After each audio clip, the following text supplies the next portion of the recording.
ஜார்க்கண்ட் மாநிலத்தில் உள்ள ஜம்ஷெட்பூரில் பிரதமர் நரேந்திர மோடி தேர்தல் பரப்புரையில் ஈடுபட்டார். அப்போது சோனியா காந்தி ரேபரேலியில் தேர்தல் பேரணியில் உரையாற்றிய போது தனது மகனை தனது தொகுதி மக்களிடம் ஒப்படைப்பதாக கூறியதற்கு பிரதமர் மோடி பதிலடி கொடுக்கும் விதமாக பேசினார். கோவிட் தொற்று காலத்திற்கு பிறகு ஒருமுறை கூட தனது தொகுதிக்கு செல்லாத சோனியா காந்தி தற்போது தனது மகனுக்காக வாக்குகளை கேட்கிறார் என்று விமர்சித்து பேசினார். உத்தரப்பிரதேசத்தின் பரூக்காபாத் தொகுதியில் 4ஆம் கட்ட தேர்தலாக கடந்த 13ஆம் தேதி வாக்குப்பதிவு நடைபெற்றது. இதில் வாலிபர் ஒருவர் பாஜக வேட்பாளருக்கு 8 முறை ஓட்டு போடுவது போன்ற காட்சி சமூக வலைதளங்களில் வெளியாகி பரபரப்பை ஏற்படுத்தியது. இந்த வீடியோவை அகில இந்திய காங்கிரஸ் கட்சி தனது அதிகாரப்பூர்வ எக்ஸ் பக்கத்தில் பகிர்ந்து தங்களது கண்டனத்தை தெரிவித்துள்ளனர். இந்நிலையில் 8 முறை ஓட்டு போட்ட ராஜன் சிங் என்ற வாலிபரை போலீசார் கைது செய்துள்ளனர். மேலும் வாக்குப்பதிவு மையத்தில் தேர்தல் பணியாளர்கள் மீது ஒழுங்கு நடவடிக்கை எடுக்க உத்தரப்பிரதேச தலைமை தேர்தல் அதிகாரி உத்தரவு பிறப்பித்துள்ளார்.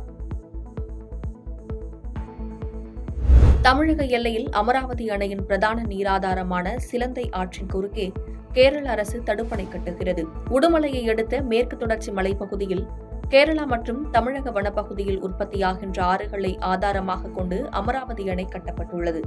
அணைக்கு ஏற்படுகின்ற நீர்வரத்து மற்றும் நீர் இருப்பை பொறுத்து திருப்பூர் மற்றும் கரூர் மாவட்டத்தில் 54,637 ஏக்கர் நிலங்கள் பாசன வசதி பெறுகிறது.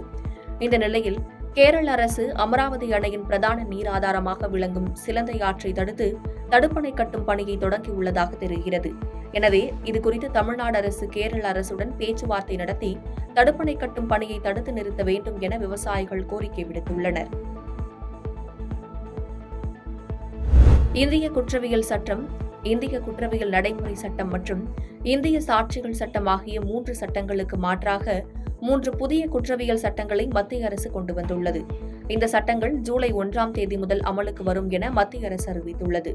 இதனிடையே மத்திய அரசின் புதிய 3 குற்றவியல் சட்டங்களுக்கு தடை கோரி உச்சநீதிமன்றத்தில் பொதுநல வழக்கு தொடரப்பட்டது. இந்த நிலையில் பொதுநல வழக்கு உச்சநீதிமன்றத்தில் இன்று விசாரணைக்கு வரும் என தகவல் வெளியாகியுள்ளது. பாதகம் செய்பவரை கண்டால் நாம் பயங்கொள்ளலாகாது பாப்பா, மோதி மிதித்து விடு பாப்பா, அவர் முகத்தில் உமிழ்ந்து விடு பாப்பா. அண்மை செய்திகளை உடனுக்குடன் தெரிந்து கொள்ள இணைந்திருங்கள் இயம்நாடு தொலைக்காட்சியுடன்.